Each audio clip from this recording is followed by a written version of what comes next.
ടൊവിനോ തോമസിനെ നായകനാക്കി ഡാർവിൻ കുര്യാക്കോസ് സംവിധാനം ചെയ്ത ചിത്രമാണ് അന്വേഷിപ്പിൻ കണ്ടെത്തും.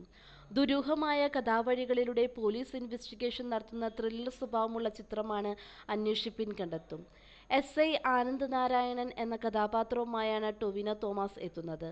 80കളിൽ ഏറെ കോളിളക്കം സൃഷ്ടിച്ച ശ്രീദേവി കൊലപാതക കേസിന്റെ പിന്നാലെ എസ്.ഐയും സംഘവും എത്തുന്നതും തുടർന്നുണ്ടാകുന്ന സംഭവ വികാസങ്ങളുമാണ് ചിത്രത്തിൽ കാണാൻ കഴിയുക. ഗംഭീര വരവേൽപ്പോടെയാണ് ട്രെയിലർ പുറത്തിറങ്ങിയത്. തെന്നിന്ത്യൻ സിനിമയിലെ ശ്രദ്ധേയനായ സംഗീത സംവിധായകൻ സന്തോഷ് നാരായണൻ സംഗീത സംവിധാനവും പശ്ചാത്തല സംഗീതവും നിർവഹിക്കുന്നു. ടൊവിനോയുടെ പിതാവ് അഡ്വക്കേറ്റ് ഇല്ലിക്കൽ തോമസും ഈ ചിത്രത്തിൽ അഭിനയിക്കുന്നുണ്ട്.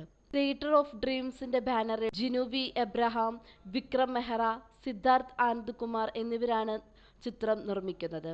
വൻ താരനിരയും സംഭവബഹുലങ്ങളായ നിരവധി മുഹൂർത്തങ്ങളും കോർത്തിണക്കി വിശാലമായ ക്യാൻവാസിലാണ് സിനിമയുടെ അവതരണം. 70ഓളം താരങ്ങൾ അണിനിരക്കുന്ന ചിത്രത്തിൽ ടൊവിനോയ്ക്ക് പുറമെ സിദ്ദിഖ്, ഇന്ദ്രൻ, ഷമി തിലകൻ, ബാബുരാജ്, പ്രമോദ് വെളിയനാട്, വിനീത് തട്ടിൽ, രമ്യ സുവി എന്നിവർ പ്രധാന താരങ്ങളായി എത്തുന്നു. ഈ ചിത്രത്തിനു വേണ്ടി വലിയ ബജറ്റിൽ ഒരു ടൗൺഷിപ്പ് തന്നെ കലാസംവിധായകനായ ദിലീപ് നാഥ് ഒരുക്കിയിരുന്നു. പുതിയ വാർത്തകൾ അറിയാനായി ഈ ചാനൽ സബ്സ്ക്രൈബ് ചെയ്യുക. ചാനൽ ഇഷ്ടപ്പെട്ടെങ്കിൽ ലൈക്ക് ചെയ്യുക, ഷെയർ ചെയ്യുക, കമന്റ് ചെയ്യുക.